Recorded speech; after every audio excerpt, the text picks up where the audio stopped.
لیکن دل اسی طرح پریشان. 100 بار چمن مہکا، 100 بار بہار آئی، دنیا کی وہی رونق، دل کی وہی تنہائی. تو رونق بھی ہے، بہار بھی ہے، پھر دل کیوں اداس ہے، پھر دل کیوں پریشان و غمگین ہے؟ کہ اس سوچ نے مجھے یہ مجبور کر دیا کہ میں نے مقصد کے انتخاب میں غلطی کھائی ہے. مقصد کے پانے کے بعد تو آدمی چین میں آتا ہے. مجھے اگر عزت، دولت، شہرت میرا مقصد ہے تو مجھے مل چکا ہے، پھر مجھے چین کیوں نہیں، پھر مجھے سکون کیوں نہیں؟ تو مجھے پتا چلا کہ نہیں، مقصد زندگی کچھ اور ہے. میں نے کہا شکر کرو تمہیں جلدی پتا چل گیا. بعضے تو زندگی گزار جاتے ہیں اور انہیں موت تک نہیں ہوش رہتا کہ میں کیوں آیا تھا اور میرا کیا مقصد تھا. جو لوٹ آئیں کچھ کہنا نہیں، بس دیکھنا انہیں غور سے، جنہیں منزلوں پہ خبر ہوئی کہ یہ راستہ کوئی اور تھا. چل چل تھک گئے، جب آگے پہنچے تو دیکھو غلط جگہ آ گئے.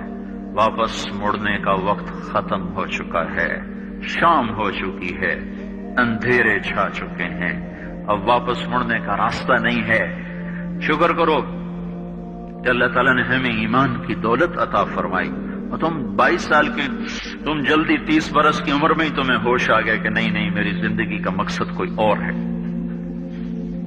اس نوجوان نے کہا ہم دن میں 5 نمازیں پڑھتے. اس لڑکی نے کہا یہ تو بہت زیادہ ہے. تو اس نوجوان نے کہا، لمبی خیر بات ہو جائے گی، آخری بات بتاتا ہوں. تو جب وہ بات ختم ہو گئی تو اس لڑکی نے آگے ہاتھ بڑھایا کہ اچھا خدا حافظ. تو اس نوجوان نے کہا میں آپ کو یہ ہاتھ نہیں لگا سکتا. اس لڑکی نے کہا کیوں؟ کہ یہ ہاتھ میری بیوی کی امانت ہے، یہ صرف اسی کو چھو سکتا ہے اور کسی کو نہیں چھو سکتا. تو لڑکی کھڑی تھی، اس کی چیخ نکلی اور زمین پہ گر گئی اور اس کی ہچکیاں لگ گئیں اور وہ پھوٹ پھوٹ کے رونے لگی اور کہنے لگی وہ لڑکی کتنی خوش قسمت ہے جس کے تم خامند ہو، کاش یورپ کے مرد بھی ایسے ہوتے. اور روتی ہوئی، آنسو بہاتی ہوئی اٹھ کے چل دی. تو اشفاق مرحوم کہنے لگے میں نے اپنی بیوی سے کہا بانو آج وہ تبلیغ ہوئی ہے کہ لاکھوں کتابیں چھپ کر بھی وہ پیغام نہ پہنچتا جو یہ لڑکا اپنے عمل سے پہنچا گیا. تو ہمیں ایک زندگی کا میرے عزیزوں مقصد ملا ہے. اللہ ہماری منزل ہے، ہم اللہ کو سامنے رکھ کے زندگی گزارنے والے ہیں.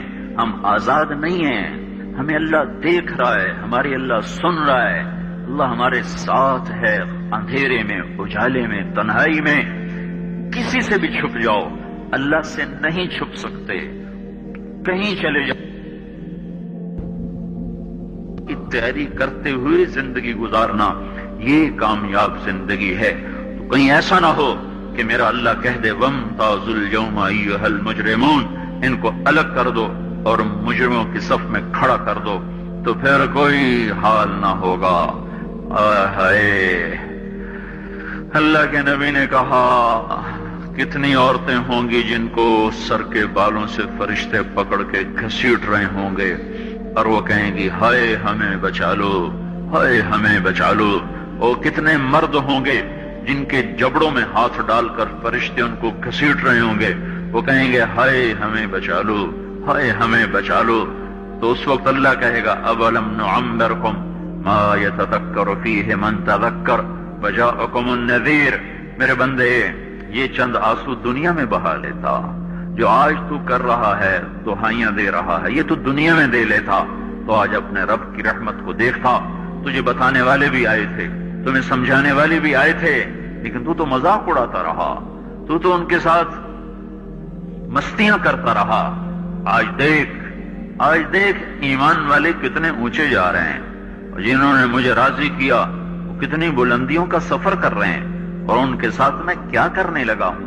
یہ کامیابی اس کو ملے گی جو اپنا سب کچھ اپنے اللہ پر لگا دے گا، وہ اپنا سب کچھ اللہ کے محبوب صلی اللہ تعالی علیہ وسلم کے طریقے پر لگا دے گا. یہ کامیابیاں اس کا مقدر ہیں. یہ زندگی چند روزہ ہے اور آج ایک سیلاب ہے میرے عزیزوں مغرب کی تہذیب کا. اس انٹرنیٹ نے اور اس ٹی وی نے اور اس میڈیا نے ہم سے ہمارا سب کچھ چھین لیا ہے.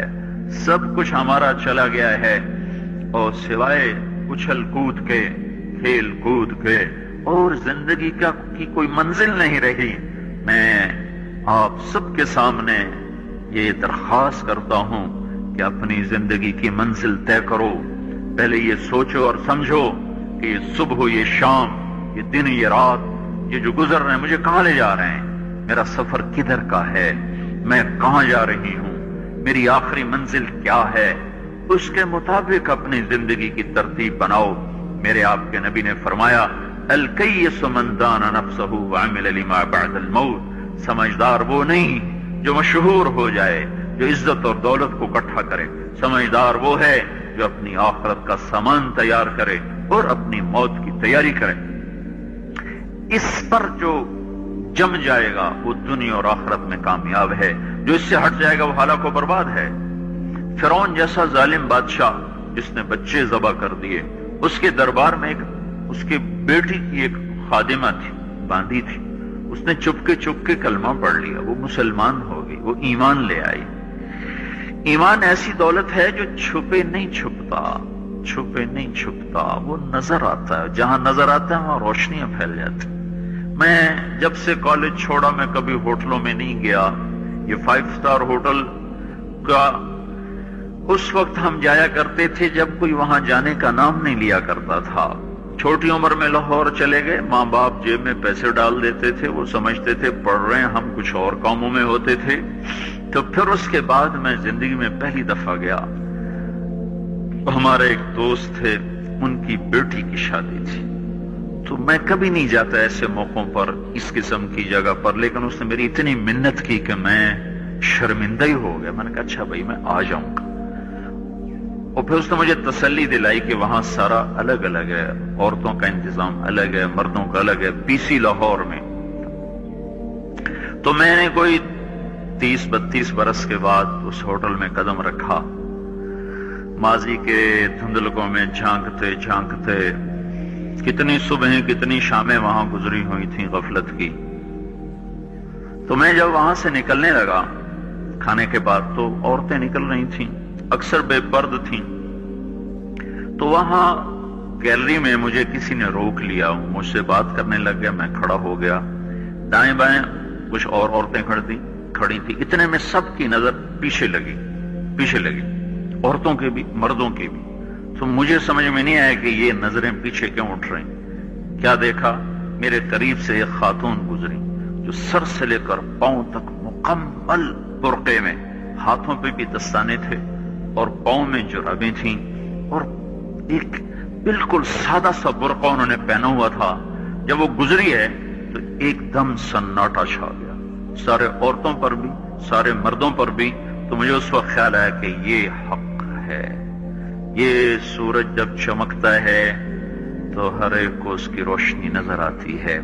وہ عورت اتنے اعتماد سے گزری، ورنہ ایسے ماحول میں تو جنہوں نے پردے کیے ہوتے ہیں وہ پردے اتار دیتے، سر سے دوپٹے اتار دیتے، وہ اس میں اس طرح گزری، سب کی نظریں شرم و حیا سے جھک گئیں۔ وہ عورتیں جن کے دوپٹے کہیں جا رہے تھے ان کی بھی نظریں شرم و حیا کی وجہ سے جھک گئیں۔ یہ مسلمان عورت کی پہچان ہے، یہ فاطمہ کی بیٹی ہے، یہ خدیجہ کی بیٹی ہے، یہ مغرب کی ننگی بیٹی نہیں ہے کہ جہاں ماں بیٹی کا تصور ختم کر دیا گیا ہے، اب وہ گندگی ہماری طرف پھینکنا چاہتے ہیں، وہ ہمیں یہ گند چاٹنے پر لگانا چاہتے ہیں، اور ہم اللہ کی منت کر رہے ہیں، یا اللہ تو اس نظام کو توڑ دے۔ ہماری تو بے بسی ہے، ہماری بیٹیوں کے سر سے دوپٹے اتر گئے، کپڑے مختصر ہو گئے، عجب حال ہے۔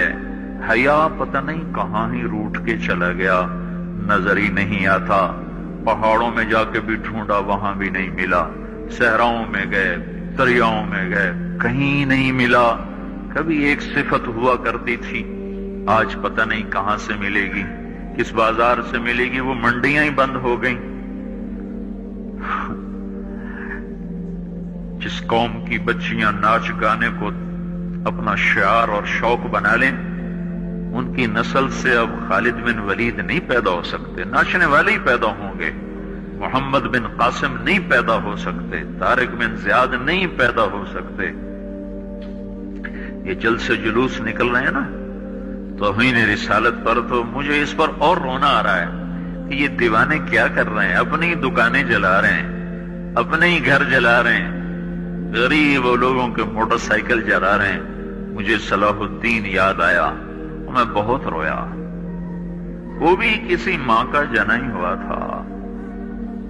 اس کے زمانے میں کرک، ایک ہمارے پاکستان میں کرک ہے، ایک اردن میں کرک ہے. اونچی پہاڑی پر وہ شہر ہے، بڑا دشوار قلعہ ہے. اس پر ایک حکمران تھا عیسائی، اس کا نام تھا ریجنالڈ. تو کرک کے قریب سے قافلے گزرتے تھے حج کے. تو اس نے ایک دفعہ حاجیوں کے قافلے پہ حملہ کیا اور کہنے لگا بلاؤ اپنے محمد کو تمہاری مدد کرے، اور سارے حاجیوں کو تعطیق کر دیا. اور دوسری دفعہ اس نے بحری بیڑا تیار کی اور مدینے پر حملہ کرنے کے لیے وہ بندرگاہ تک پہنچا یمبو کی، لیکن موسمی حالات سازگار نہ تھے تو واپس ہو گیا. تو حطین کی لڑائی ہوئی ہے فلسطین میں، جس میں سارا یورپ اپنی طاقت کے ساتھ میدان میں اترا تھا، اور ادھر تنہا صلاح الدین ایوبی رحمت اللہ علیہ اکیلا اس لشکر سے ٹکرایا تھا. اور انہیں اس میں ساری رومن امپائر کو شکست ہوئی تھی، تو بڑے بڑے بادشاہ اس میں گرفتار ہوئے. تو اس میں ریجنالڈ بھی گرفتار ہو کے آیا. تو کوئی 12 بادشاہ تھے ریاستوں کے جو سامنے اس کے پیش کیے گئے. تو پیاس کی شدت سے سب کا برا حال تھا. تو صلاح الدین نے سب کو پانی پیش کیا، ریجنالڈ کو نہیں پیش کیا. تو یروشلم کا جو بادشاہ تھا ہم فرے، اس نے اپنا پانی بچا کے اس کو دیا. تو صلاح الدین نے کہا یہ پانی تو دے رہا ہے، میں نہیں دے رہا ہوں. اسلام میں یہ ہے جب کسی کو پانی پلا دو تو اس پہ تم ہاتھ نہیں اٹھا سکتے، یہ امن کی نشانی. تو صلاح الدین نے فوراً اسے کہا یہ پانی تو نے دیا، میں نے نہیں دیا. تو پھر انہوں نے ریجنالڈ کو اسلام کی دعوت دی کہ تو مسلمان ہو جا، میں تجھے دعوت دیتا ہوں. اس نے انکار کر دیا، کہا میں نہیں ہوتا. تو انہوں نے کہا میں نے تیرے قتل کی 2 دفعہ قسم کھائی تھی.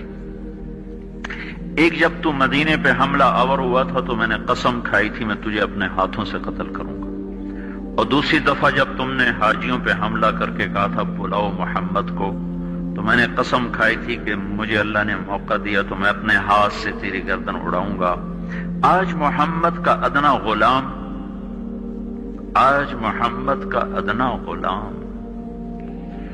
تیری اس بات پر یہ فریضہ ادا کرنے کے لیے آ رہا ہے.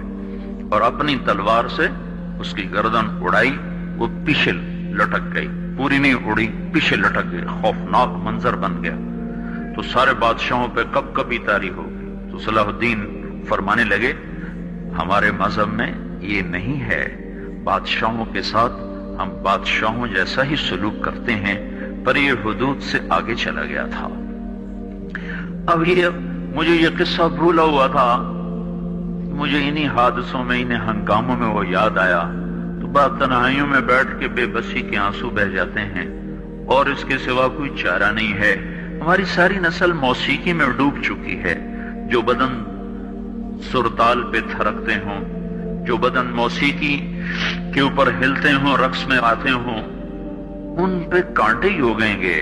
ان پہ صلاح الدین کا پھول نہیں اگ سکتا، ان میں محمد بن قاسم کے پھول نہیں اگ سکتے. بانجھ ہو گئی ہے ہماری نسل، اور یہ یورپ کا سحر ہے جو چل گیا ہے. ہماری بے بسی ہے، ہماری بے بسی ہے. میں تو بس منت ہی کروں گا اپنے آپ کو پہچانو، اپنی ہستی حیثیت کو پہچانو، اپنی نسبت بدلو. تمہاری نسبت یورپ کے ساتھ ہو کے اگر موت آئی بے قیمت ہو جائیں گے. اگر مدینے والے کی نسبت مل گئی تو حضرت فاطمہ کے دائیں بائیں تمہیں بھی کھڑا کر دیا جائے گا، حضرت خدیجہ کے دائیں بائیں تمہیں بھی کھڑا کر دیا جائے گا. یہ چند دن ہیں، صبر کر لو. گھٹ گھٹ کے مر جانا ہی بیٹیوں کی روایت ہے.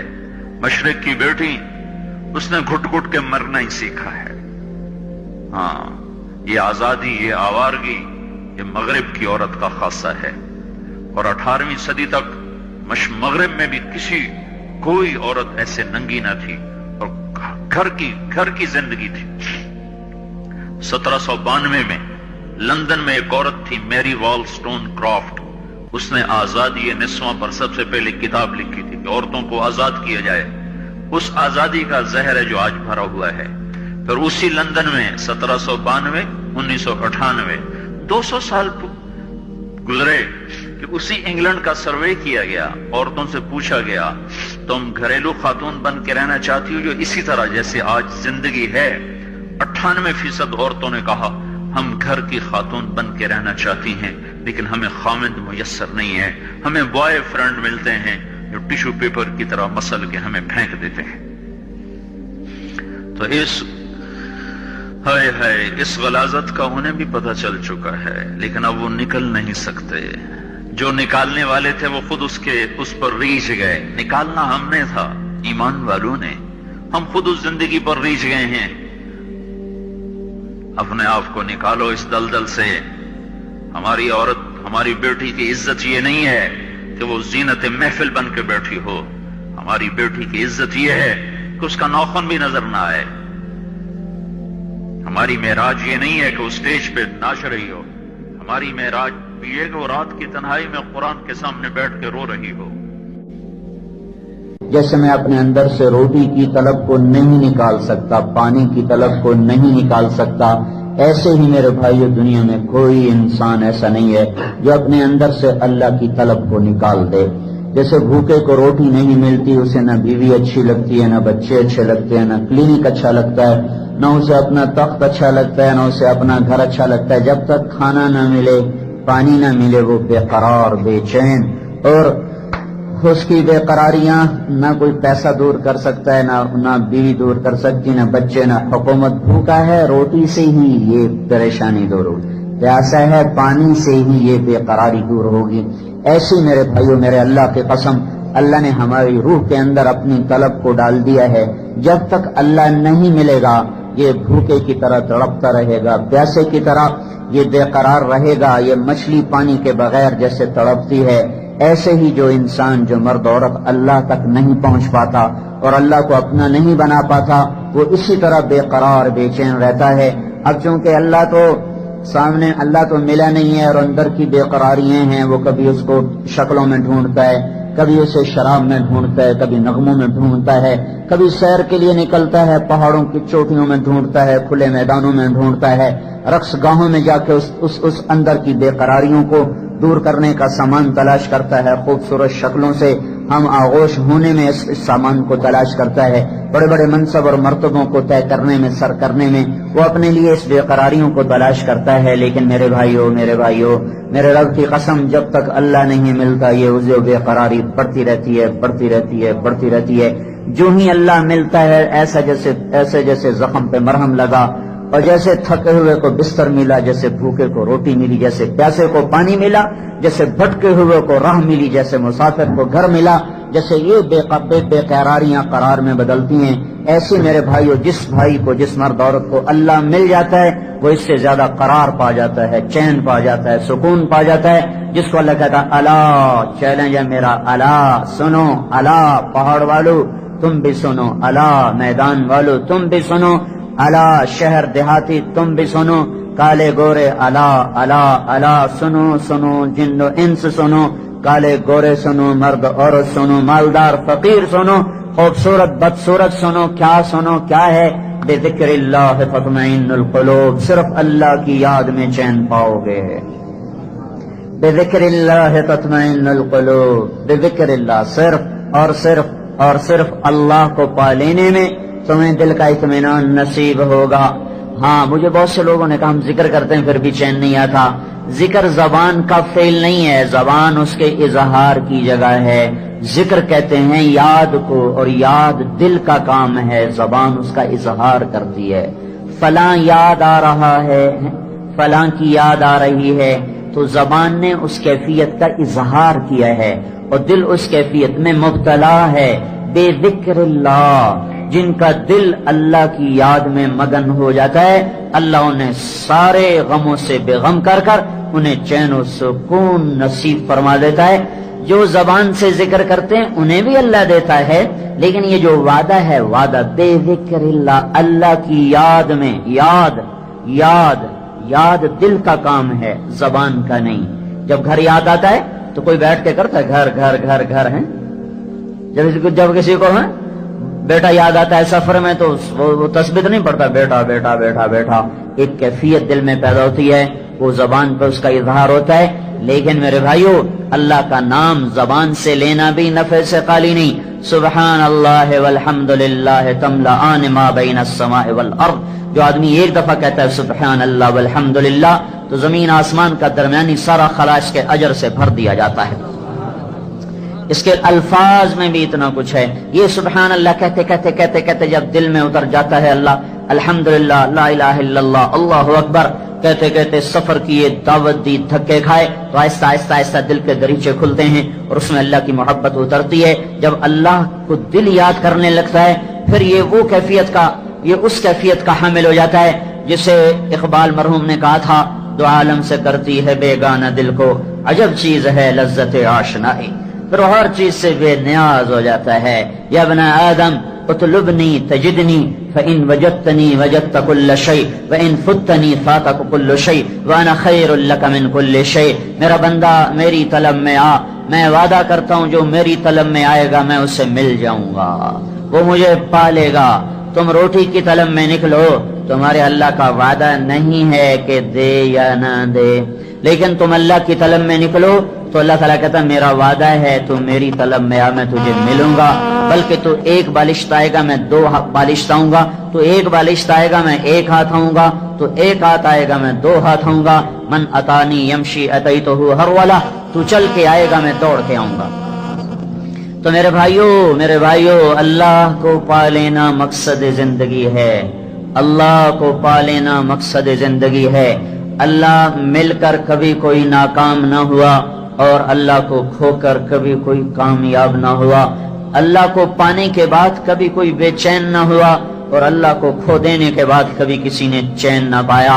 اللہ کو پانے والے سولیوں پہ لٹکے مسکراتے ہوئے لٹکے، آگ میں جل گئے مسکراتے ہوئے جل گئے، گوشت کنگھیوں کی لوہے کی کنگھیوں سے ان کی بوٹیوں سے ان کی ہڈیوں سے اتار دیا گیا اور وہ مسکراتے ہوئے سہتے چلے گئے، اور انہیں آروں سے چیرا گیا، انہوں نے اف نہ کی، ان کو ذبح کیا گیا، انہوں نے آہ نہ کی، وہ ہر حال میں وہ اطمینان چین سکون کامیابیوں کے منزلیں طے کرتے چلے گئے۔ میرے بھائیو اس وقت کی سب سے بڑی غفلت یہ ہے کہ میں آپ اللہ کو سامنے رکھ کر زندگی نہیں گزار رہے، اللہ کی طلب میں نہیں چل رہے، اللہ کی طرف جانے والی راہوں کو چھوڑا ہوا ہے۔ فیصلہ آباد سے میں چلا، مری میرا آنا تھا تو مری کی سڑک کو اختیار کرتے کرتے کرتے مغرب کی نماز میں پہنچ گیا۔ ہم سب اللہ کی طرف کے مسافر ہیں، ہم آخرت کے مسافر ہیں، آخرت کے راہی ہیں۔ یہ دنیا اللہ نے مسافر خانہ بنایا ہے، یہ دھوکے کا گھر ہے۔ اللہ کہتا ہے متاع الغرور دار الغرور، یہ مچھر کا پر بھی نہیں ہے۔ اللہ کا نبی کہتا ہے لا تساوی جناح بعود، یہ مکڑی کے جالے کی طرح بے حیثیت ہے۔ بیت العنکبوت، یہ ریت کے پانی کی طرح ہے۔ کسراب بقیعۃ یحسبہ الظمآن ماء، جس سے سڑک پر پانی نظر آتا ہے، وہ پانی آگے گیا وہ دور ہو گیا، وہ پانی آگے گیا وہ دور ہو گیا۔ پیاسا چلتا رہا، پانی نہ ملا، پیاسا تڑپ تڑپ کے مر گیا۔ یہ دنیا گزرگاہ تھی، میں نے منزل بنا لیا۔ یہ مسافر خانہ تھا، میں نے گھر بنا لیا۔ یہ امتحان کی جگہ تھی، میں نے لذتوں کی جگہ بنا لیا۔ تو ہماری سوچ بدل گئی۔ اللہ تعالیٰ، یہ کئی لوگ کہتے ہیں مسلمانوں پہ اتنی تنگی کیوں ہے، کافروں کو اتنی چھوٹ کیوں ہے؟ یہ اللہ تعالیٰ پہلے ہی اللہ تعالیٰ موسیٰ علیہ السلام کا بھلا کرے، اس سوال کا جواب دے دلا کے قیامت تک آنے والی نسلوں کو بالکل تسلی کرا دی۔ موسیٰ علیہ السلام نے پوچھا یا اللہ انک تقتر علی المؤمن، میرے مولا تو مومن پہ بڑی تنگی لاتا ہے، بڑی پریشانیاں لاتا ہے، یہ کیوں ایسا کرتا ہے؟ ففتح له بابا من الجنہ، اللہ تعالیٰ نے جنت کا دروازہ کھولا۔ کہا موسیٰ دیکھ تو صحیح ہے میں نے موسیٰ مسلمان مومن کے لیے کیا تیار کیا ہے۔ جب دیکھا جنت کو، تجری من تحتها الانہار اور مساکن طیبہ اور جنتان ذوات افنان اور جنتان مدہامتان اور عینان تجریان اور عینان نضاختان اور من کل فاکہۃ زوجان اور فاکہۃ ونخل ورمان اور متکئین علی فرش بطائنها من استبرق وجنى الجنتین دان اور متکئین علی رفرف خضر وعبقری حسان اور فیہن قاصرات الطرف لم یطمثہن انس قبلہم ولا جان اور ادھر فیہن خیرات حسان اوپر کأنہن الیاقوت والمرجان اور نیچے مقصورات فی الخیام لم یطمثہن انس قبلہم ولا جان۔ یہ سورہ رحمان کو دیکھو اللہ نے کیسے جنت کو خوبصورت انداز میں بیان کیا ہے۔ موسیٰ علیہ السلام نے جب جنت کو دیکھا کہ وعزتک وجلالک وعلو مکانک، میرے اللہ مجھے تیری عزت کی قسم، تیرے جلال کی قسم، تیری بلندی کی قسم، اگر مسلمان کے ہاتھ کٹے ہوئے ہوں، پاؤں کٹے ہوئے ہوں اور ناک کے بل زمین پہ رگڑا کھا رہا ہو، کوئی اس کو کھلانے والا نہ ہو، پلانے والا نہ ہو، پیشاب صاف کرنے والا نہ ہو، اور وہ اس طرح تڑپ کے اور اسی طرح وہ بے قراریوں میں اور مشکلات میں، کوئی زندگی ہے، ہاتھ بھی کٹے ہوں، پاؤں بھی کٹے ہوں، کوئی زندگی ہے، ایک پل بھی مشکل۔ اور موسیٰ علیہ السلام کہہ رہے ہیں یا اللہ لو کان اقطع الیدین والرجلین، ہاتھ بھی کٹے ہوں، پاؤں بھی کٹے ہوں، اور ناک کے بل مکبن علی وجہہ، اور وہ مٹی میں اس کا منہ ملا ہوا ہو اور کوئی اس کا پرسان حال نہ ہو، اور انہی مشقتوں میں قیامت تک زندگی گزارے، 50 سال نہیں، 60 سال نہیں، 100 سال نہیں، موسیٰ علیہ السلام کو گئے ہوئے آج سے موسیٰ علیہ السلام کو گئے ہوئے 3500 سال ہو چکے ہیں، تو وہ کہہ رہے ہیں موسیٰ علیہ السلام کے قیامت تک ایسے زندگی گزارے اور مر کے یہاں چلا جائے جو میں نے دیکھا ہے، تو میرے مولا لم یر شرا قط، مجھے تیری عزت کی قسم اس نے کوئی غم نہیں دیکھا۔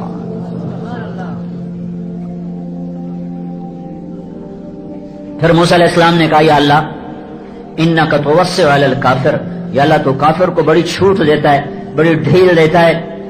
ففتح له بابا من النار، اللہ نے آگ کا دروازہ کھولا، آگ کا دروازہ کھولا، اور موسیٰ علیہ السلام نے دیکھا انہا لظا نزاعۃ للشوا، بھڑکتی ہوئی آگ، کھال کو کھینچنے والی آگ، حمالۃ اور وہ کیا ہے جو انہا علیہم مؤصدہ فی عمد ممددہ، تہ بتیل بنی ہوئی آگ، ستونوں میں پھنسی ہوئی آگ، سلاسل و اغلالا و سعیرا، بھڑکتی ہوئی آگ، زنجیریں اور بیڑیاں، ہتھکڑیاں اور گلے کے توق، اور ترمی بشرر کالقصر کانہ جمالات صفر، ایک ایک انگارہ نہیں، ایک ایک اس کی اڑنے والی چنگاری اتنی بڑی جیسے بڑے بڑے محل ہوں۔ میرے نبی سے جبریل نے کہا یا رسول اللہ دوزخ میں سے سوئی کے ناکے کے برابر سوراخ کر دیا جائے، اس میں سے جو آگ کا شرارہ نکلے گا ساری دنیا کو جلا کے بھسم کر دے گا، صرف سوئی کے ناکے کے برابر۔ ایک لوٹا پانی 7 سمندر میں ڈال دیا جائے، دوزخ کے پانی کا ایک لوٹا 7 سمندر میں ڈال دیا جائے، 7 سمندر ابلنے لگ جائیں گے، کھولنے لگ جائیں گے، اس میں جو لوہا پگھل رہا ہے، جو سیسا پگھل رہا ہے، وہ ایسے ڈالا جائے گا، بڑے بڑے وہ پیالوں میں ڈالا جائے گا، حوضوں میں ڈالا جائے گا، بڑے بڑے وہ جگہوں میں ڈالا جائے گا، پھر لٹایا جائے گا جہنمی کو، گانا سننے والا وہ سارا کھولتا ہوا سیسا لوہا اس کے کان میں ڈالا جائے گا، اس کے کانوں میں ادھر سے بھی ڈالا جائے گا، کان میں تیلی مارو نا تو درد ہوتا ہے، ایک چھوٹا سا تیلا کان میں مارو تو درد ہوتا ہے، جس کے کانوں میں جہنم کی آگ کا پگھلا ہوا سیسا ڈال دیا جائے گا، وہ کہاں جائے گا، وہ کیا کرے گا؟ گانا نہ سننا تھوڑی سی مشقت کا کام ہے، اپنے کانوں کو روک لینا اس لذت سے تھوڑی سی مشقت کا کام ہے، اور سنتے سنتے مر جانا اتنے بڑے عذاب کا کام ہے، اتنی بڑی ہلاکت کا کام ہے۔ پھر یہ تو جہنم کی آگ ہے، جنت میں جانے پر بھی اللہ کہے گا وہ کہاں ہیں جو دنیا میں گانے نہیں سنتے تھے، آج ان کو ہم جنت کا گانا سنائیں گے۔ تو موسیٰ علیہ السلام نے کہا یا اللہ وعزتک وجلالک وعلو مکانک، میرے مولا